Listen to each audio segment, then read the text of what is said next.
मैं 30 साल की एक विधवा डॉक्टरीन थी। मेरे पति की मौत के बाद से मैं तन्हा रात गुजारती थी। एक रात मेरे कमरे में एक चोर घुस आया।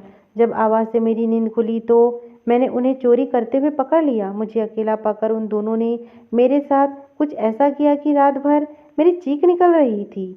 30 साल की उम्र में भी मैं बिल्कुल तन्हा रह गई थी, क्योंकि मेरे पति नेवी में काम करते थे और 2 साल पहले ही उनकी मौत हो गई थी और हमारा कोई बच्चा भी नहीं था। तो मैं बिल्कुल ही अकेली एक छोटे से शहर में रहती थी। सुबह के वक्त मैं लोगों का इलाज करने जाती थी। मेरे चाचा एक डॉक्टर थे और मैं भी सब कुछ सीख चुकी थी, पर काम से वापस आने के बाद समय काटना बहुत ही मुश्किल हो जाता था। मैंने सोचा मेरी उम्र ही क्या है, मैंने डांस क्लास ज्वाइन कर लिया था। इलाज करने के बाद मैं रोज़ डांस जाती थी। मैं और 2 घंटे डांस करती, जिससे मेरा थोड़ा टाइम भी कट जाता था। डांस में मेरा टाइम पर एक लड़का आता था जो मुझे देखता रहता था। मुझे अच्छा लगता था कि कोई तो लड़का है जो मुझे देख रहा है, क्योंकि अब तो मुझे देखने वाला, मेरी तारीफ करने वाला कोई ही भी नहीं रहा गया था। जब मैं कोई डांस स्टेप गलत करती थी तो मेरे पास आकर मुझे सही तरीके से करना सिखाता था, और कभी कभी इस बहाने हाथ लगा देता। उसका हाथ गलती से भी लग जाए तो मुझे एक अजीब सा एहसास होता था, और उस वक्त एहसास होता कि मैं कितनी अकेली हूँ और अपनी सरकारी नौकरी के चक्कर में मैं कितनी तनहा रह गई हूँ। मेरा नाम मोनिका है। 24 साल की उम्र में मुझे सरकारी डॉक्टर की नौकरी मिल गई थी। मेरे लिए तो खुशी का कोई ठिकाना ही नहीं रहा, क्योंकि सरकारी परीक्षा में पास करना इतना आसान नहीं होता। मेरी पोस्टिंग घर से दूर एक गांव में हो गई और मेरा काम में धीरे धीरे मन भी लग रहा था। बस रात के वक्त मैं बहुत अकेलापन महसूस करती थी। साल बीत गए और मेरी माँ पापा को मेरी शादी की चिंता सताने लगी, पर मैं शादी नहीं करना चाहती थी, क्योंकि यह नौकरी तो मैं कभी नहीं छोड़ सकती थी। तभी उस गांव के एक घर से मेरे लिए रिश्ता आ गया। लड़का नेवी में काम करता था और साल के 6 महीने अपने घर पर रहता था और बाकी के समय अपनी ड्यूटी पर। मुझे रिश्ता पसंद आ गया तो मैंने उस लड़के से शादी के लिए हाँ कर दी। उस वक्त मेरी उम्र 26 साल की होगी, 26 साल की हो चुकी थी। ससुराल में मेरे पति के अलावा मेरी सास ससुर और एक कुंवारा देवर रहता था। मेरा देवर अपने पापा के साथ खेत संभाला करता था। मेरे पति अपने काम से हमें पैसा भेजा करते थे और साल के 4 महीने में घर पर बिताते थे। शादी के बाद तो 1 महीने तक वह मेरे साथ ही रहे, लेकिन फिर उन्हें ड्यूटी ज्वाइन करना था तो वह चले गए। मुझे उनकी कमी खलने लगी और रात को अपने पति के लिए तड़पती रहती थी। बस फ़ोन पर ही मेरी उनसे बात हो पाती थी। मेरा देवर कभी कभी मेरे कमरे में आ जाता और मेरे साथ बातें किया करता था। वो मेरी ही उम्र का था। धीरे धीरे मुझे अपना देवर पसंद आने लगा, क्योंकि वह मेरे पति से ज़्यादा मुझे समय दिया करता था और वह हमेशा मुझे हंसाता रहता था। मेरे ससुराल में मेरे ससुर को बिल्कुल भी नहीं पसंद था कि देवर मेरे कमरे में वक्त गुजारे। वह रोज़ मुझे ताने मारते थे, पर मैं उनकी परवाह नहीं की, क्योंकि आखिर मैं भी तो औरत हूँ। कब तक ऐसे जीऊँ। और देवर के साथ तो मेरा कोई गलत संबंध नहीं था, बस दोस्त बनी थी।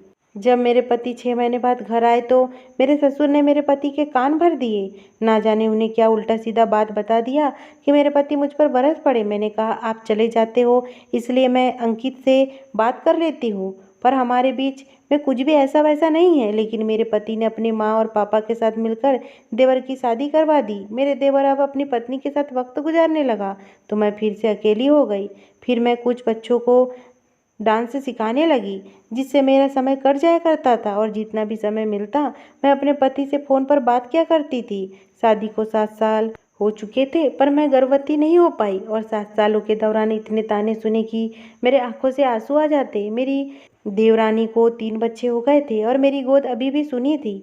मेरे ससुर मुझे बातें सुनाने का एक भी मौका नहीं छोड़ते थे। कहते, पढ़ी लिखी बहू है, इतनी देर से शादी किया है पर बच्चे नहीं है ये भी ज़रूरी नहीं समझती, ताकि काम छोड़कर घर पर ना बैठना पड़ जाए। मुझे देवरानी भी मुझसे बहुत जलती थी, और एक दिन नेवी वाले घर पर आ गए। साथ में मेरे पति की लाश लाए थे। मेरे पति की मौत का गम से बाहर आने से पहले ही मेरे ससुराल वालों ने मुझे घर से धक्के मारकर घर से निकाल दिया। मेरी देवरानी तो मुझसे पहले से ही जलती थी, क्योंकि देवर के साथ मैं शादी से पहले बहुत घुल मिल गई थी। सास ने साफ साफ देवरानी से कह दिया कि अगर यह विधवा औरत इस घर में रही तो मैं घर छोड़कर जा रही हूँ। बाकी का कसर मेरे सास ससुर ने पूरा किया। हालांकि मेरे देवर ने मेरा साथ तो दिया था, पर उनके आगे कुछ नहीं बोल पाया। उसके बाद मैंने उस गांव से ट्रांसफ़र लेकर एक छोटे शहर में आ गई थी और 6 महीने से अकेली जिए जा रही थी। यही वजह है कि मैंने जिम ज्वाइन किया, ताकि और लोगों से भारी जान पहचान बढ़े। इसी बीच मेरी जगह पर कुछ दिनों के लिए एक और डॉक्टर आ गया, क्योंकि मेरा डिपार्टमेंट अलग अलग काम का था। दवा दिखाना, दवा देना, दवा देने वाला काम हो गया था।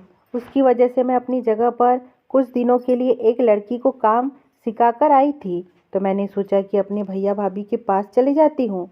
मेरे माता पिता का इस बीच में देहांत हो गया था, तो अब मेरा भैया ही बस रह गए थे, जो कि मेरे से 9 साल बड़े थे। जब मैं बस पकड़कर जाने लगी तो काफ़ी लंबा समय सफ़र था, और मुझे पता नहीं क्यों अकेले घबराहट हो रही थी। मेरे पास वाली सीट पर एक 35 साल का आदमी आकर बैठ गया। वह मुझे बार बार घूर कर देख रहा था। मेरे पीने का पानी खत्म हो गया था, तो मैंने सोचा अगले स्टॉप पर उतर कर भर लूँगी। पर जैसे ही अगला स्टॉप पहुँची तो वह आदमी मुझसे मेरी बोतल छीनकर बोला, मैं भर देता हूँ। जल्दी से चला गया। मैं उसकी हरकतें से काफ़ी घबरा गई थी। मुझे लगा कहीं यह आदमी चोर तो नहीं है, लेकिन बस छूटने से पहले वह मेरे पास आ गया और मुझे पानी की बोतल थमा दिया। साथ ही कुछ खाने के लिए भी लेकर आया था। एक अजनबी के हाथों कुछ खाना मेरा मन नहीं था, पर वह भी खाने लगा तो मुझे हिम्मत आई और मैं भी उस खाने को खाने लगी। बहुत तेज भूख लगी थी। घर से लाया हुआ खाना तो कब का खत्म हो चुका था। जब रात को सोने का वक्त आया तो मुझे ऊपर वाले सीट पर सोना पड़ा। उस आदमी ने कहा, मैडम, मेरी नीचे वाली सीट है तो आप इस पर सो जाइए, मैं ऊपर सो जाऊंगा। एक अजनबी आदमी मेरी इतनी मदद क्यों कर रहा था पता नहीं, पर उसे देखकर मुझे ऐसा लग रहा था कि काश मेरा भी जीने का कोई सहारा होता, तो मैं अकेली इतना घबरा कर बस की यात्रा नहीं करना पड़ता, बल्कि मैं उसके मज़े लेती। कुछ रात जाने के बाद वो आदमी उतरा और मेरे करीब बैठ गया। मुझे नींद वैसे भी नहीं आ रही थी। मैं उठकर बैठ गई। वो आदमी ये देखकर बोला, आप क्यों उठ गई? आप सोई क्यों नहीं? डर क्यों रही है? मैं तो सच में डरी हुई थी, बस हिचकी मारते हुए। तभी उस आदमी का हाथ मेरे हाथ से टच हुआ। मेरे अजीब एहसास हुआ और उस आदमी को भी। तब मेरा भी मन आ गया, क्योंकि मैं तन्हा थी। वो आदमी भी समझ गया था। हमने वह किया जो कभी सोच भी नहीं सकता था। सब बस में रहने के बावजूद मन को पूरा किया। जब मैं अगले दिन भैया लगा, क्योंकि मैं एक विधवा औरत हूँ और ऐसा लग रहा था मेरे आने से वह खुश नहीं है। भाभी के घर पहुंची तो उनका बर्ताव मेरे प्रति सही नहीं था। मेरी भाभी की बातों से मुझे ऐसा अपने बच्चों को मेरे साथ खेलने नहीं देती। एक दिन तो भाभी ने कहा कि तुम्हारे आने की वजह से बच्चे पढ़ाई नहीं कर रहे हैं और दिन भर तुम्हारे साथ बातें और शरारत करते रहते हैं। लेकिन भैया भाभी ने तो मुझे सीधे मुंह पर बोल दिया कि तुम खुद का देख लो, माँ और पापा तो रहे नहीं। मैं तो कुछ दिनों के लिए उनके साथ रहने आई थी, हमेशा के लिए तो नहीं आई थी। और मैं अपने काम में तो खुद ही करती थी, उनके पैसे भी खाती नहीं थी। फिर पता नहीं क्यों मुझे यह सब बातें सुना रहे थे। मैं तो पूरी छुट्टियां बिताने के लिए आई थी, पर बहुत जल्दी ही सामान पैक करके मैं वहां से निकल गई, क्योंकि उनके तानों से इतने परेशान हो गई कि घर आने के बाद एक रात मैं सो रही थी, तभी घर के अंदर से कुछ आवाज़ आने लगी, जिससे मेरी नींद खुल गई। मैं काफ़ी घबरा गई कि आवाज़ कहाँ से आ रही है। तब मैं उठकर ड्राइंग रूम का लाइट ऑन की तो मेरी आंखें फटी की फटी रह गई।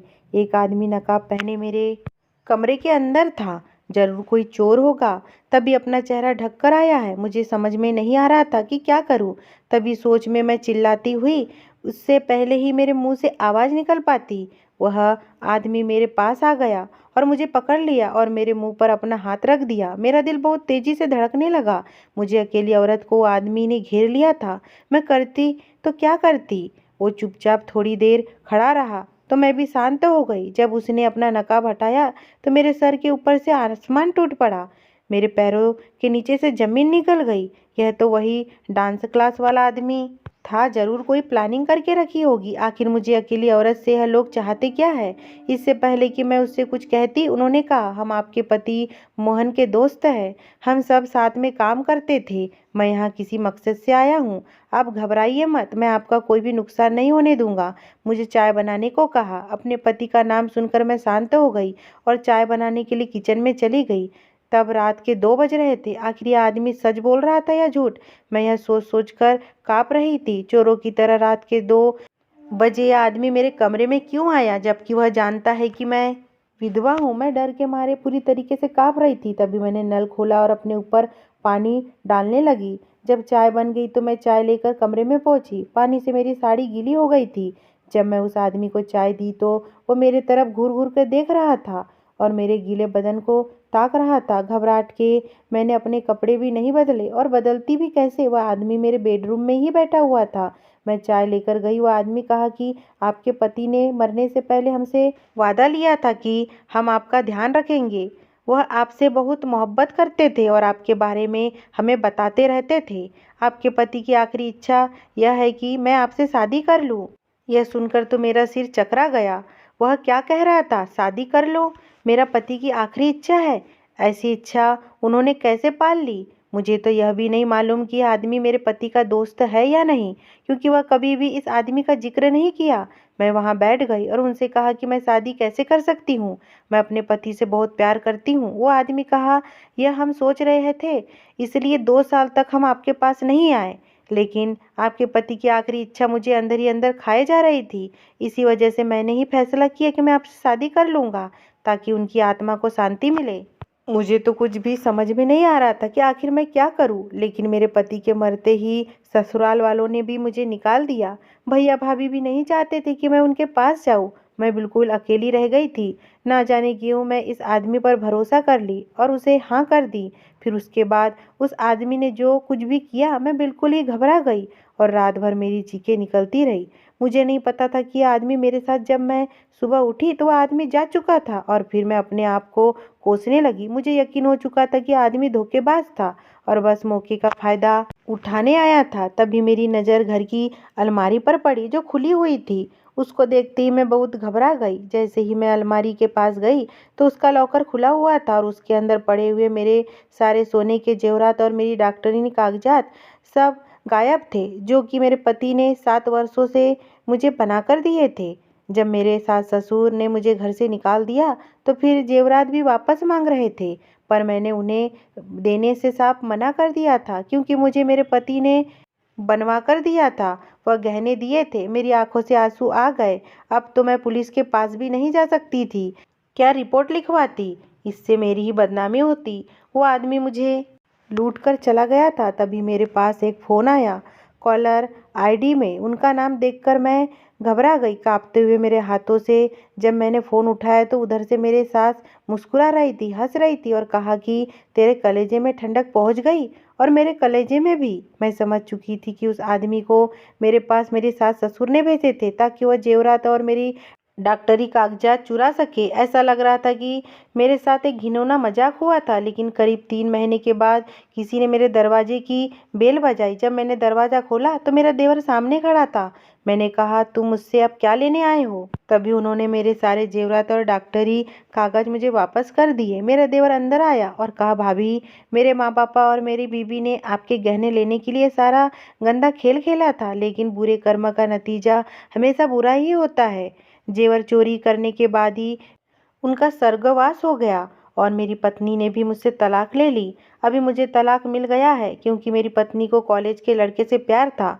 मैं चाहता हूँ कि आप मुझसे शादी कर ले। मैं आपको बहुत पसंद करता था, पर आप मेरे भाई की पत्नी थी, इसलिए मैंने आपको कभी कुछ नहीं बताया। अब घर की मर्यादा कभी पार नहीं की, पर अब जब आप भी अकेली हो और मैं भी अकेला हूँ तो हम शादी करके एक नई दुनिया बनाते हैं। मैंने अपने देवर की बात मान ली और उससे शादी कर ली, क्योंकि एक वही है जिसने मुझे धोखा नहीं दिया और उसके साथ प्यार से घर की मर्यादा अब कभी पार नहीं की। और मैं उसके साथ अब प्यार से, और उसके बच्चे भी मेरे साथ ही रहते थे। अब मेरी पूरी ज़िंदगी खुशी से भर गई और मैं सारी ज़िंदगी उसी के साथ बिताऊंगी। अगर ये स्टोरी आपको पसंद आई हो दोस्तों, और चैनल पे नए हो तो प्लीज़ मेरे चैनल को सब्सक्राइब करना बिल्कुल ना भूलें।